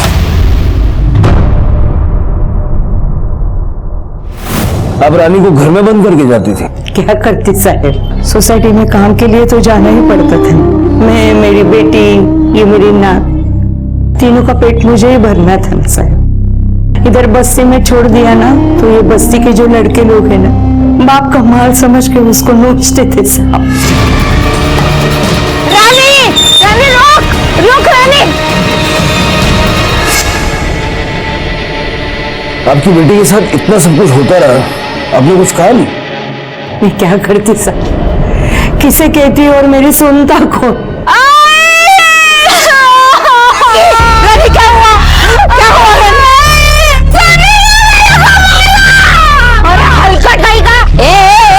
क्या है मेरे बेटे का नाम ले रही है? अरे मैं जानती हूँ तू किधर किधर जाके मुंह मार के आती है, वो समझी? चुपे गाली मत दे। हाँ, तेरे बेटे ही हलकट है, उससे काशीबेन, ये तेरा रोज रोज का नाटक हो गया है। एक तो तू तेरे बेटी को अंदर बंद करके चली जाती है ना, तो चिल्ला चिल्ला के लोगों को परेशान कर देती है। काशीबेन, तुम्हारी आँख खोली खाली करे नहीं जान है। हाँ, यही सही है हमारे लिए। आप ही बताओ साहब, मैं क्या करती? कौशल भाई साहब अगर घर से निकाल देते तो ये दोनों को लेकर मैं तो बेघर हो जाती थी ना। आपने बताया कि रानी का पति है, लेकिन बस्ती वाले कह रहे हैं कि उन्हें नहीं पता कि इस बच्ची का बाप कौन है। रानी मेरी बेटी है, सब बस्ती वाले जानते, लेकिन ये सुखी का बाप कौन है अच्छी भी नहीं पर। बेटा, रात को तुम आई के साथ थी ना? हाँ। तो आई को कोई बुलाने आना था? नहीं। या कोई बाहर मिल गया था जिसके साथ आई चली गई? नहीं। साहब, इन बस्ती वालों ने एनजीओ से रानी की शिकायत की थी। 3.5 साल हो गए। एक एनजीओ वाली मैडम आई थी और उसने कहा कि वो रानी का अच्छे से ख्याल रखेगी। हमें भी ठीक लगा, हमने भी एनजीओ मैडम के साथ रानी को भेज दी। वो वहाँ अच्छे से रहती थी, बीच बीच में जाके मैं भी उसे देखती थी। फिर 4 महीने बाद एनजीओ मैडम का फोन आया, मैं उन्हें मिलने गई तो आपने हमें बताया नहीं आपकी बेटी पेट से है। क्या बोल रही है मैडम? जो सच है वही बोल रही हूँ। रानी, देवा रे देवा, क्या किया है आप लोगों ने मेरी लड़की के साथ? किसने किया है ये यहाँ आई उसके पहले ही उसके पेट में बच्चा था। कुछ भी बोलो मत, ये सब यहाँ हुआ है। बकवास बंद करो, ये सिर्फ 4 महीने से यहाँ पे है और वो 5 महीने की प्रेग्नेंट है। हम आप पे एहसान कर रहे हैं और हम पे बरस रही हो। ले जाओ इसे यहाँ से। आपने पुलिस में कंप्लेंट क्यों नहीं की? मैंने कौशल भाई साहब से बोला था साहब, लेकिन कौशल भाई साहब बोले फायदा नहीं कुछ पुलिस के पास जाने का। वो बोले कि वो एनजीओ वाले बड़े लोग हैं, कुछ नहीं होगा। फिर उन्होंने एनजीओ वालों को धमकाया, बोले पेपर में दे देंगे, टीवी पे दिखाएंगे। तब वो एनजीओ वाली मैडम मान गई, बच्चे के जन्म का 25,000 देने के लिए तैयार हो गई। 2 साल बराबर पैसे दिए साहब। इस बार मांगने गई ना तो भगा दिया साहब। इस बच्ची का जन्म कब हुआ? 21 दिसंबर 2014। हाँ सर, 2014। और रानी एनजीओ में कब गई थी? अप्रैल में देना गो। हाँ सर, अप्रैल।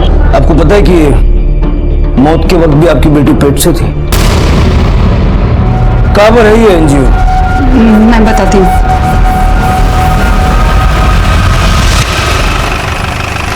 सर मेरे पास प्रूफ भी है सर, ये लीजिए सर। रानी जब यहाँ पे आई तो ऑलरेडी प्रेग्नेंट थी। वो 4 महीने से यहाँ पे थी, पर उस वक्त वो 5 मंथ की प्रेग्नेंट थी। मैं झूठ बोली ऐसी? ओ नहीं जी नहीं, आप कैसे झूठ बोल सकते हो? सर एक बार मेरी गल मान लो सर, रब दी सौ। देखो चड्डा जी, इन बातों में ना रब को बीच में मत लाओ। आप मुझे बताओ, जब आपके एनजीओ में कोई स्यापा हुआ ही नहीं था तो तुझे काशी में पैसे क्यों देते? सर उन्होंने गुंडे पाल रखे थे और यहाँ आकर मैंने धमकी दे रहे थे। ओ मैडम, ये क्या चल रहा है तुम्हारे एनजीओ में? अरे ये गरीब लोग हैं, अनपढ़ है, उनको दबाते रहेंगे? आप अपना मनमानी करेंगे? इनको मुंह बदला देना पड़ेगा, नहीं तो हम पुलिस में जाएंगे, हाँ मीडिया में जाएंगे। जोई लो तमें सर ये बहुत रेप्यूटेड एनजीओ है सर, और हम डर गए थे कि मीडिया आके हमारी रेपुटेशन खराब न कर दे। अगर ऐसा होता तो हमारे सारे एड्स आने बंद हो जाते। हमें बेकार का सयापन नहीं चाहिए था सर। आप तो जानते हो जब कोई गरीब की बात आती है तो लोग तो उन्हें ही सही समझते हैं। सो मैंने भी पैसे देकर मामला रफा दफा कर दिया। आप तो मेरी गल समझ सकते हो ना सर? बिल्कुल बिल्कुल, मैं तो समझ गया जी। आप मुझे ये बताओ कि तुसी रानी नू हर साल पैसे देने का वादा किया सी, फिर आप अपनी बात से क्यों पलट गए? नहीं सर, पैसे देने का वादा तो एक ही बार किया था। पिछली बार तो वो अपनी बच्ची की बीमारी का कारण बताकर हमसे पैसे ऐड के लेकर चली गई। हमें पता था कि हमें उल्लू बना रही है, पर मैंने भी तरस आ गया, इसी वजह से मैंने उसे पैसे दे दिए। फिर क्या सर, वो फिर से धमक गई 2 महीने पहले। हमने इस बार ही तो साफ मना ही कर दिया था उसे।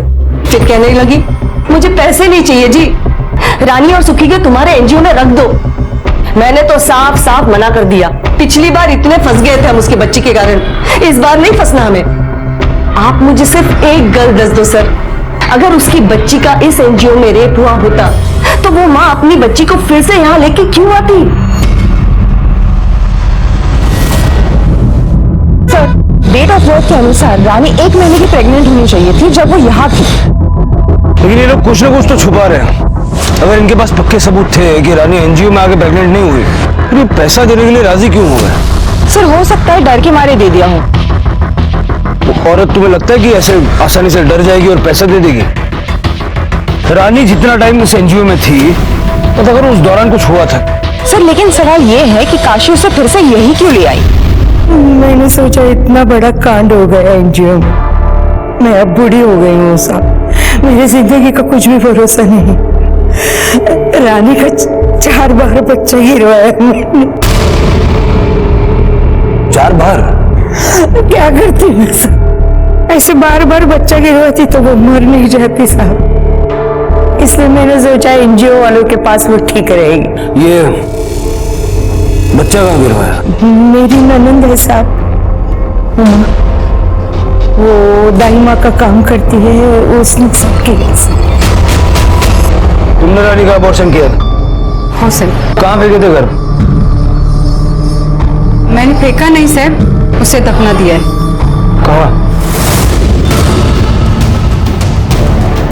साहब मैंने इधर ही दफनाया था। भोसले सर, मैं खुदाई करूँ। सपड़ लगा। पाटिल, बस्ती के जितने भी आवारा लड़के हैं सबका डीएनए सैंपल कलेक्ट करो और उस फीटस के डीएनए से मिला के देखो। जिसने रानी के साथ रेप किया होगा अब उसकी खैर नहीं।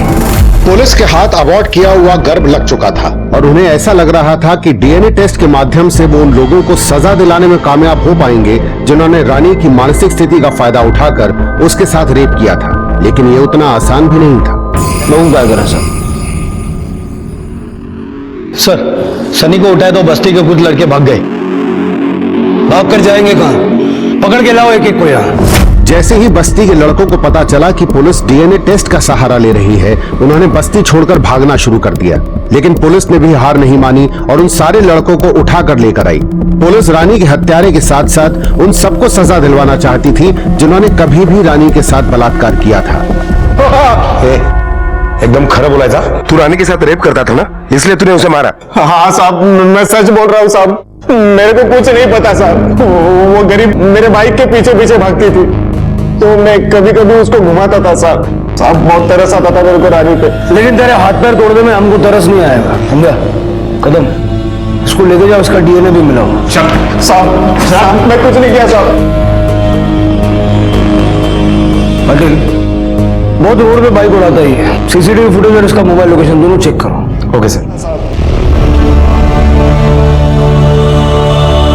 अरे रानी कब से रो रही है वो, उसको दूध पिला ना। मेरे को भूख लगी, तो पहले मेरे को खाना देना। उसको पहले दूध पिला, बेटी है वो तेरी। वो मेरी बेटी है तो मैं भी तो तेरी बेटी है ना। मेरे को पहले खाना दे तू, चल मेरे को भूख लगी है। चल आई करू रे बाबा।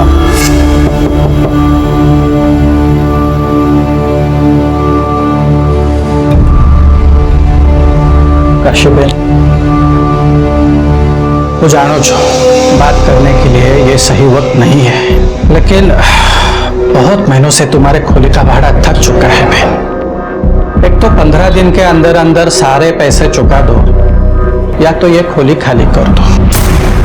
अरे नहीं नहीं बहन, हाथ मत छो, आप सोचो। चलो आओ।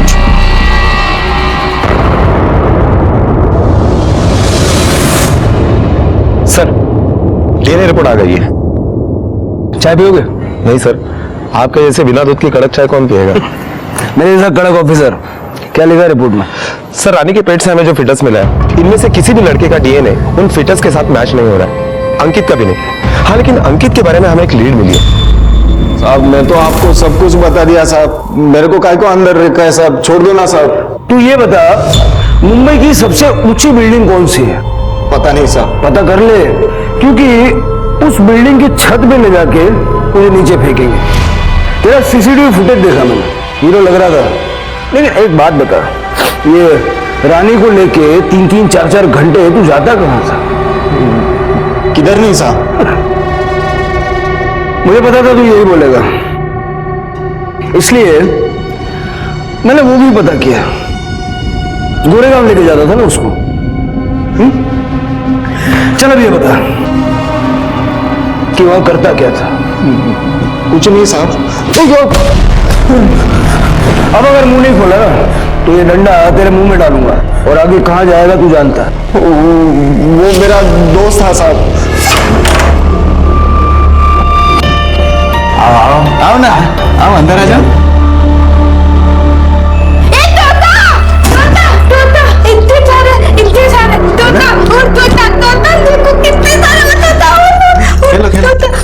एक, दो, तीन, चार, पाँच, 6, 7।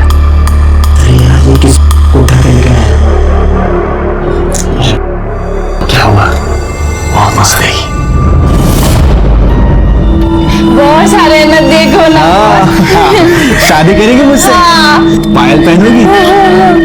ये 1, 2, 3, ये सब अच्छा है ना? हमारे पास ना अंदर बहुत सारे खिलौने। चलो अंदर खेलते हैं। बहुत सारे तोते हैं। हम सबको उड़ाएंगे। हाँ तो चलो ना। चलो। इन सबको लेके उड़ाएंगे हम।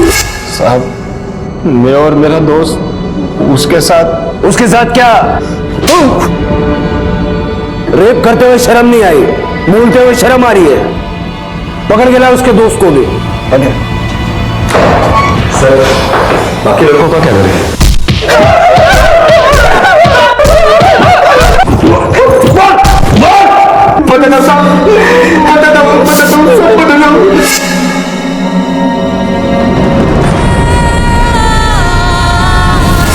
वो पहले मान ही नहीं रहे थे सब।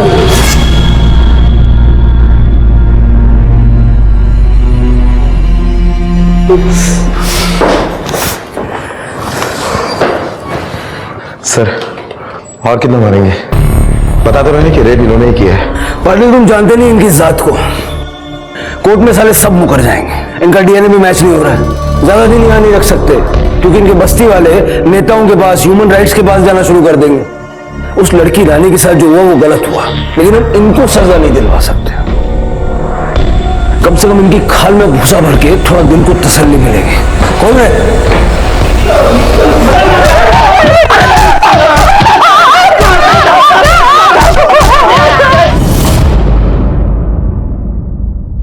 साहब, क्या आपने सबको छोड़ दिया? तुम्हें को मुशीर के लत। अगर आप तभी आ जाती जब रानी का रेप हुआ था तो हमें सबूत मिलता, हम कुछ कर पाते। तो कुछ कहने के लिए रानी भी जिंदा नहीं है। सर, खबरी का फोन आया था। उसका कहना है कि 3.5 साल पहले एनजीओ में जब रानी का पंगा चल रहा था, उस वक्त जसप्रीत ने अपने एक कर्मचारी को काम से निकाल दिया था। शंभू नाम है उसका। त्याच्यावर पहिल्यांदा पण बरेच आरोप लागले होते। सर, मैंने नहीं पता आप क्या कह रहे हैं। मेरे पास इतने सारे स्टाफ है, शंभू के बारे में मुझे कुछ नहीं पता। चड्ढा जी, आप खुद एक औरत हैं, कम से कम आपको तो एक औरत का दर्द समझना चाहिए। अगर पुलिस यहाँ दोबारा आई है तो बिना सबूत के तो आई नहीं होगी। आप चाहते हैं कि हम सारे गड़े हुए मुर्दे उखाड़े, तो ऐसी वो भी कर सकते हैं। सर, ये बात सच है कि मैंने शंभू को नौकरी से निकाल दिया। जब काशी ने हम पे एलिगेशंस लगाए तो मैंने सिर्फ अपनी तसल्ली के वास्ते सीसीटीवी फुटेज देख ली है। I was shocked sir. Shambhu ने ना सिर्फ रानी के साथ गलत किया, बल्कि एनजीओ के कई लड़कियों का गलत फायदा उठाया सर। मैं समझ चुकी थी कि अगर काशी आपके पास आएगी तो आप जरूर सीसीटीवी फुटेजेस मांगेंगे। इस वास्ते मैंने काशी को पैसे देके रफा दफा कर दिया। उसके बाद सीसीटीवी फुटेजेस डिलीट कर दिए और फिर शंभू को नौकरी से निकाल दिया। और जब काशी रानी को लेकर दोबारा यहाँ आई तो आपको डर लगा कि अब तो बात फैल जाएगी, तो तुसी उन्होंने मरवा देता। नहीं सर मैंने ऐसा कुछ नहीं किया। रब दी सो, मैंने उसे नहीं मरवाया सर यकीन कीजिए सर, कुछ नहीं किया। ये शंभू का पता किए, पता करो इस मर्डर में जसप्रीत का क्या इन्वॉल्वमेंट है। वो शंभू को उठाओ।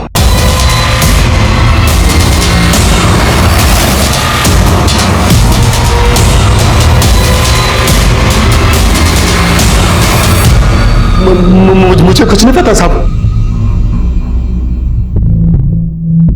सर मस्त गरम गरम वड़ा पाव। सर मिर्ची चला दे। चल बैठ लीजिए। ये क्या है साहब? अब तेरे पास खाने के लिए दो ऑप्शंस हैं, एक मिर्ची, दूसरा है डंडा। क्या पसंद करोगे? खा।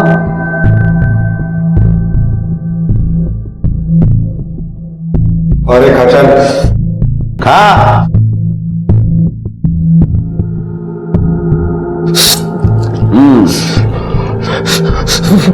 पानी पानी साहब, पानी। मिर्ची खा लिया, अब डंडा खा।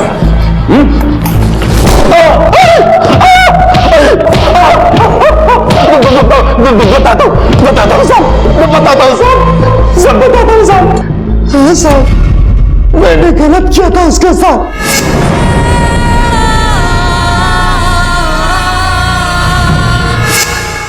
पाटिल, सुखी के डीएनए के साथ इसका डीएनए मिला के देखो। Okay sir. चल। तुम्हारी वजह से पुलिस ने हमारे निर्दोष बच्चों को मारा। जिन लड़कों ने रानी के साथ गलत किया था, उन लड़कों के परिवार ने अब काशी का जीना मुश्किल कर दिया था। जब तक रानी जिंदा थी, काशी को ना चाहते हुए भी जिल्लत का सामना करना पड़ता था। काशी दूसरों की गलती की सजा रानी को दिया करती थी, लेकिन रानी के जाने के बाद भी उसका दर्द कम नहीं हुआ। दूसरी तरफ पुलिस अपनी कार्रवाई तो कर रही थी, लेकिन क्या इन पुराने अनरिपोर्टेड रेप केसेस में पुलिस के हाथ कुछ पुख्ता लगेगा? क्या हुआ पाटिल, बुरी खबर लाया क्या? तुम्हें कैसा हो रहा? बोल। सर सुखी का डीएनए शंभू के डीएनए से मैच नहीं हो रहा है, वो उसका बाप नहीं है। जसप्रीत का कुछ पता चला? सर मैंने सब कुछ पता कर लिया है, वो भी क्लीन लग रही है। एनजीओ में रानी के साथ शंभू ने जबरदस्ती की थी, ये तो उसने बताया, लेकिन उसके बच्चे का बाप वो नहीं है। इसका मतलब रानी पहले से प्रेग्नेंट थी। एनजीओ में जाने से 1 महीने पहले रानी किस किस से मिली थी? किसी से नहीं साहब, मैं तो उसको घर में बंद करके जाती थी। और घर की दूसरी चाबी किसके पास रहती है? घर के मकान मालिक कौशल भाई के पास।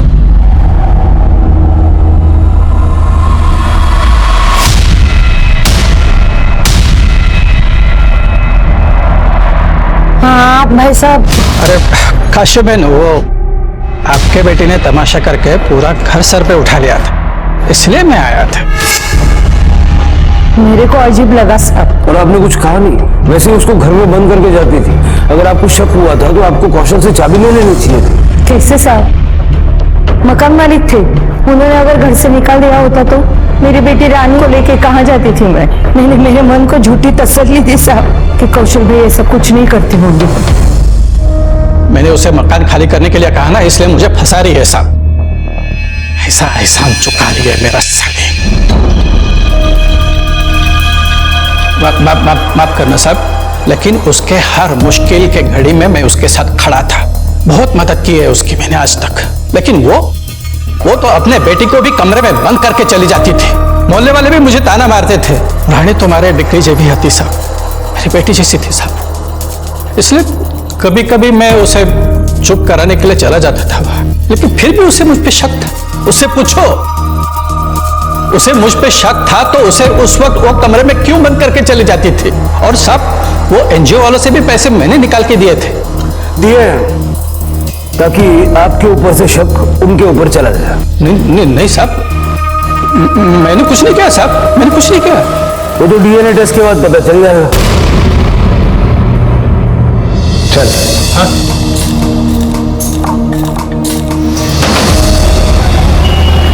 आपकी बेटी के साथ ये सब चल रहा था और आपने चलने दिया।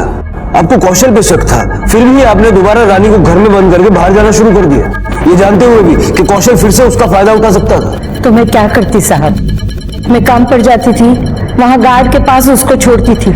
वहां एक दिन तू इसको ऊपर लेके क्यों गया था तू? अरे चाची हम तो पानी चालू करने गए थे। हलकट कहीं का पानी चालू करने के लिए इसको लेके गया तू? हाँ नालायक साहब, मेरे बच्ची के कारण मैं दिन ब दिन होती जा रही थी, इसलिए वापस मैंने उसको घर में बंद करना शुरू कर दी। साहब हमने कुछ नहीं किया साहब, हम तो रानी का ख्याल रखते थे। काहे इतना ख्याल रखते थे? रिश्तेदार थी तुम्हारी। साहब गरीब का गरीबी से रिश्ता तो बन ही जाता है। साहब हम गांव से कमाने आए हैं, हम तो काशी चाची और रानी को अपना समझते थे, इसलिए जब काशी चाची काम पर जाती थी तो रानी का ध्यान रखते थे। काशी चाची बता रही थी तुम्हारी, उस दिन रानी को तुम छत पर ले गए थे। काहे भैया? नहीं साहब, हम तो सिर्फ उस दिन पानी छोड़ने गए थे। छत पर सीसीटीवी कैमरा है?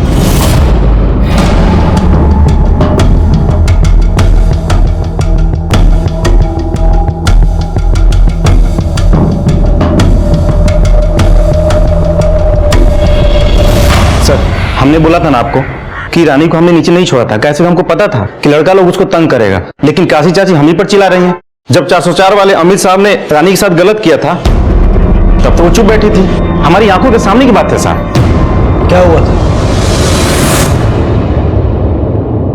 अरे चाची काहे इतना सामान उठा लेती हैं, हम है ना, लाइए हमको दीजिए, हम कर लेंगे, चलिए।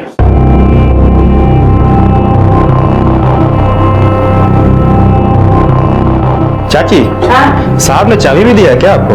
अरे नहीं रे, वो मेम साहब है ना, वो नहाने गई है और साहब तो कंप्यूटर पे बैठे रहते हैं ना, तो मेम साहब बोली तू चाबी लेके जा, उनको तकलीफ नहीं होना चाहिए इसलिए। हाँ हाँ लेके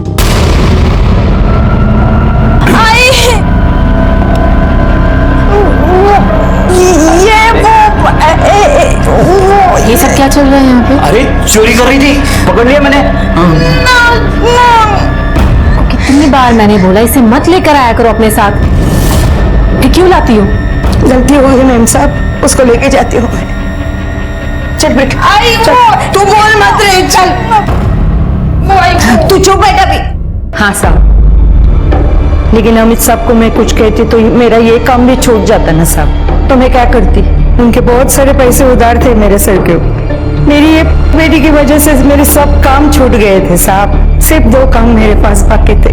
अमित साहब को कुछ बोलती तो ये काम भी छूट जाता था, फिर पैसा कहाँ से आता, मैं घर कैसे चलाता, इसलिए चुप रहना ही अच्छा समझा मैंने साहब। ये बात यहीं पे मैंने खत्म कर दी। Yes thank you.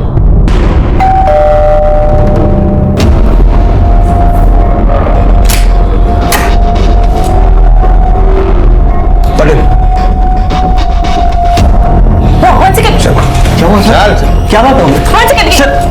ये सब क्या हुआ? नॉनसेंस! आप मेरे हस्बैंड को ऐसे नहीं लेके जा सकते, you can't do this. I most certainly understand what I can and I should do. Now let us proceed. Otherwise, you will have to face consequences for obstructing police duty. Yeah? बात sir,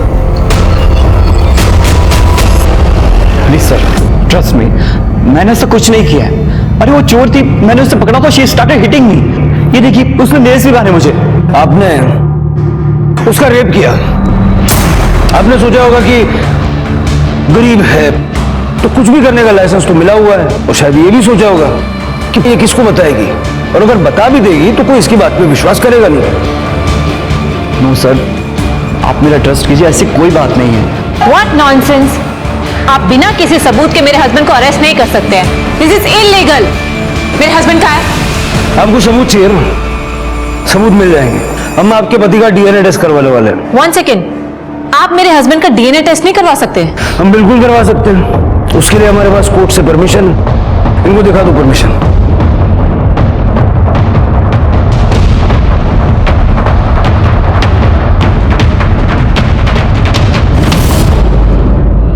sir Amit और कौशल दोनों का DNA report आ गया है। फिर से bad news? नहीं sir, DNA match हो गया। रानी के पेट में जो फेटस था उसका भी और सुखी का भी।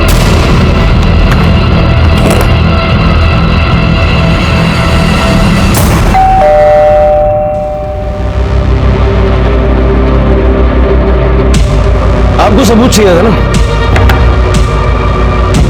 ये रहा सबूत। इस रिपोर्ट के मुताबिक रानी के पेट में जो बच्चा था वो आपके पति का है। क्यों चला? एक मिनट सर।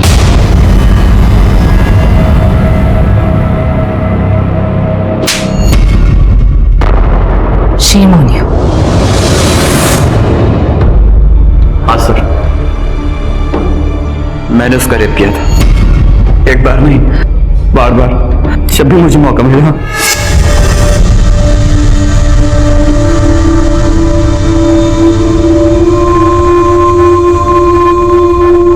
और जब तुझे पता चला कि उसके पेट में तेरा बच्चा है तो तूने उसे जान से मार दिया। नहीं सर, मैंने उसे नहीं मारा सर। तो उस पूरी रात घर पर ही था सर। अरे चल ना, कितना टाइम लगे, चल जल्दी। टाइम हो गया, लेट हो जाएगा। बेटी मान दो ना उसे। अरे साहब वो घर पे अकेले रहती थी, इसलिए मुझे भी कभी मौका मिल जाता था। फिर एनजीओ वाले आकर उसे लेके, पश्चिम मैंने खबर पड़ी कि वो माँ बनने वाली थी। मैं जानता था कि वो मेरा ही बच्चा था, इसलिए मैं डर गया था साहब, बहुत डर गया था। फिर सारा इल्जाम मैंने एनजीओ वाला पे लगा दिया। इसलिए इतने दिनों से उसको मकान खाली करने के लिए बोल रहा था, क्योंकि तुझे डर था कि एक न एक दिन सच सामने आ जाएगा।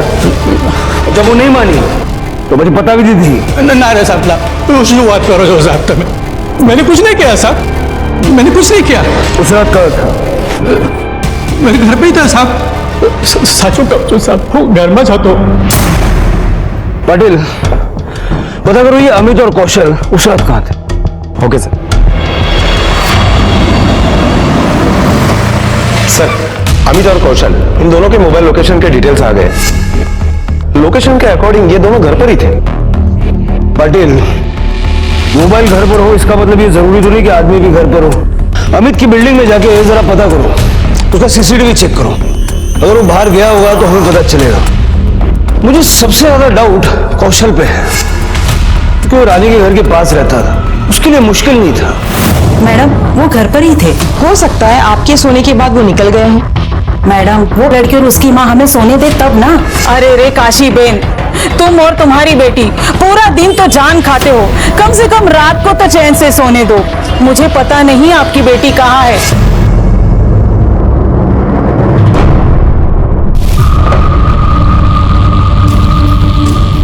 उस रात अमित साहब बाहर गए थे।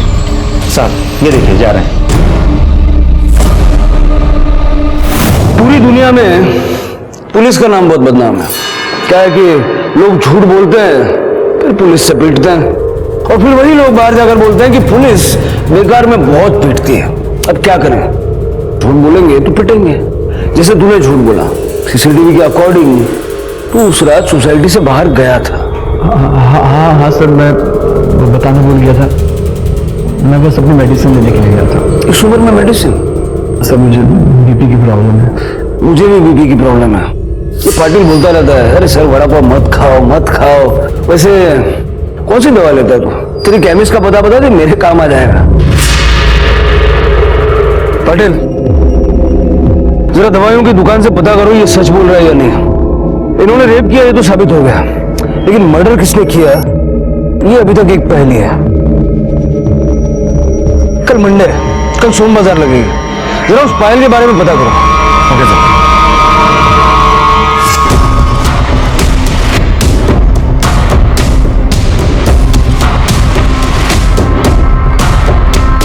जी साहब, जी सर। पायल तुम्हारी दुकान से खरीदी गई थी? हाँ साहब, एक पागल लड़की आई थी ये पायल लेने। तो क्या रानी अकेली आई थी ये पायल खरीदने के लिए? नहीं साहब, वो तो वापस चले गए थे।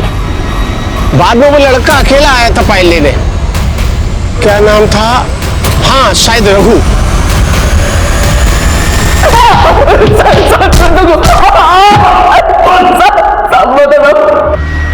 बोल उस रात मैं ही गया था उसे पाल देने के लिए।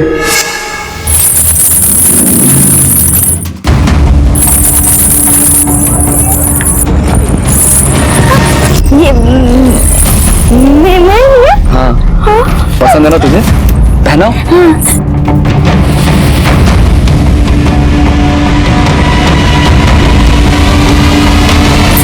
और फिर तू डर गया और तूने उसे मार दिया? नहीं नहीं नहीं साहब। फिर कौन आया था?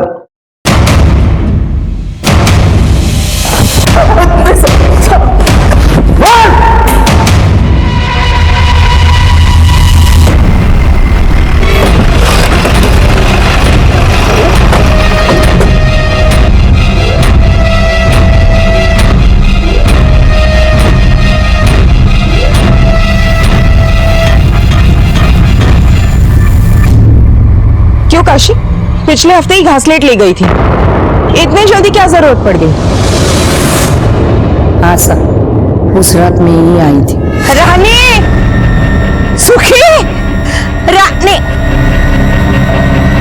मैं थक गई थी वो साहब, मैं थक गई थी। मैं थक गई थी।